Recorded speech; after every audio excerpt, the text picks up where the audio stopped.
안녕하세요, 이준영입니다. 이번 영상에서는 서버와 서버, 그리고 서버와 기타 클라이언트들에 대해 이야기해 보겠습니다.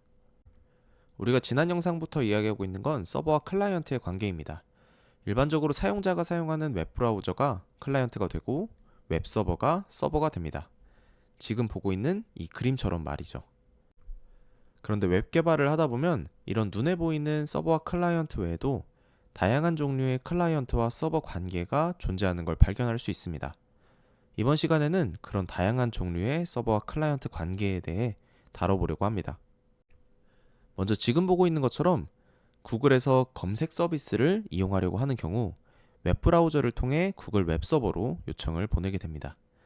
간단히 그려보면 왼쪽이랑 같고 좀 더 복잡하게 그려보면 오른쪽처럼 되는 거죠. 검색 서비스를 잘 제공하기 위해서는 로깅이나 계정 관련된 서비스 같은 것들도 함께 사용을 하고도 합니다. 물론 사용자가 직접 검색 서비스, 계정 서비스, 로깅 서비스 모두를 알고 직접 호출하는 경우도 있겠지만 대부분의 경우에는 어떤 특정 서비스를 사용하면서 내부적으로 다른 서비스들을 간접적으로 사용하게 되는 경우가 많아요. 계정 서비스야 사용자가 직접 사용하게 되는 경우도 있겠지만 무언가 로그를 남기는 행위는 사용자가 직접 사용하는 건 조금 어색합니다. 왜냐하면 아무 데이터나 그냥 사용자가 로그를 남길 수 있으면 안 되니까요. 따라서 지금 보는 것과 같은 구조로 처리를 하게 됩니다. 이건 앞에 있는 그림보다 조금 더 복잡하게 그려졌죠? 그런데 사실 사용자가 요청을 하는 대상은 보통은 진짜 검색 서비스를 실행 중인 서버가 아닙니다. 보통은 여기 있는 것처럼 네트워크 장치가 먼저 요청을 받아서 그 요청을 실제 처리해야 되는 곳으로 전달을 하곤 합니다. 아무튼 요청을 실제 처리하는 건 검색 서비스가 떠 있는 이 서버가 되는 거고요. 그런데 여기를 보면 검색 요청을 처리하면서 뭔가 로깅 처리를 하고 있습니다. 이때 검색 서비스는 로깅 서비스로 로깅 요청을 하게 됩니다. 이 상태에 대해 서버와 클라이언트를 구분해보면 다음과 같아집니다. 검색 서비스에 한해서는 사용자의 웹브라우저가 클라이언트가 되고요. 검색 서비스는 서버가 되는 겁니다. 그런데 로깅 서비스에 대해서는 내부적으로 그 요청이 이루어지는데 로깅 서비스에 대해서는 검색 서비스를 제공하고 있는 이 서버 쪽이 클라이언트가 되는 거고 로깅 서비스를 제공하고 있는 이 서버 쪽이 로깅 서비스의 서버가 되는 겁니다. 여기서 중요한 점은 누구라도 서버와 클라이언트가 될 수 있다는 겁니다. 서버와 클라이언트는 관계일 뿐이고 고정적인 역할이 있는 게 아니라는 거죠. 여기서의 검색 서비스 역시 사용자가 사용하는 웹브라우저처럼 코드로 작성된 HTTP 클라이언트를 사용해서 로깅 서비스를 사용하곤 합니다.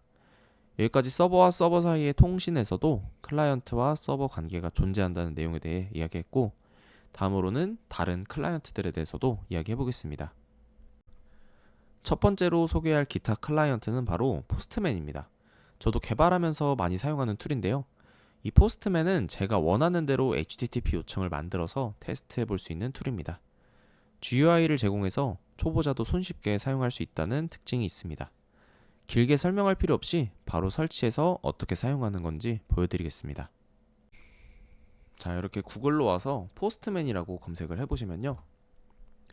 여기 최상단에 포스트맨을 다운로드할 수 있는 링크들이 나올 겁니다. 여기서 다운로드 포스트맨으로 들어가서 포스트맨을 다운로드 받으면 되는데 여러분들의 운영체제에 맞는 포스트맨을 다운로드 받으면 되겠죠. 저는 윈도우즈의 64비트를 사용하고 있어서 이렇게 나왔습니다. 다운로드를 받아서 실행을 시켜볼게요.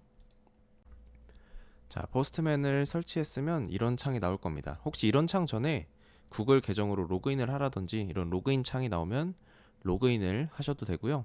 아니면 그 아래쪽에 그냥 로그인 하지 않고도 사용하는 어떤 링크가 있을 겁니다. 그걸 클릭하시면 로그인 하지 않고도 이런 식으로 접속을 할 수 있을 거예요. 자, 이렇게 포스트맨을 설치를 해봤으면은 여기서는 이제 우리가 앞에서 했던 것처럼 구글에다가 HTTP 요청을 해보면 되겠죠.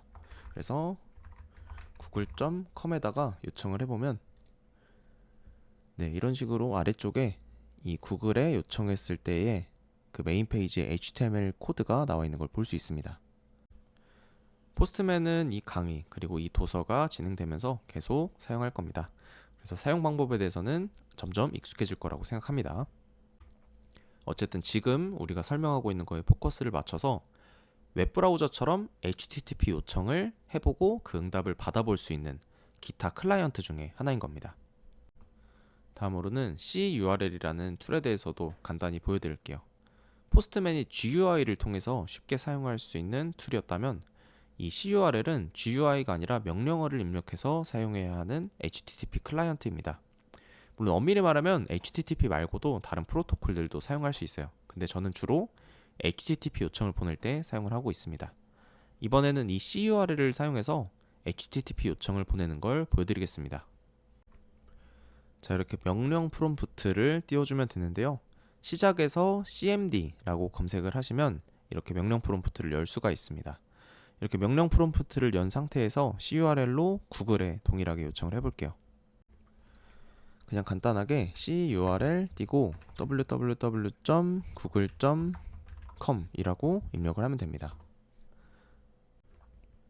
자, 그럼 지금 보시다시피 이렇게 알 수 없는 문자열들이 많이 나왔는데 여기 있는 이 문자열들은 지금 자바스크립트 코드들이 나온 거고요. 좀 위로 올려보시면 HTML도 나와 있는 걸 볼 수 있어요. 여기 위쪽에 독타입이라고 되어 있는 게 있고 HTML이라고 되어 있는 게 보이시죠? 네, 그래서 우리가 조금 전에 포스트맨으로 요청을 했을 때랑 동일하게 HTTP 요청을 했고 그거에 대한 응답으로 HTML 문서를 받아봤다는 걸 알 수 있습니다.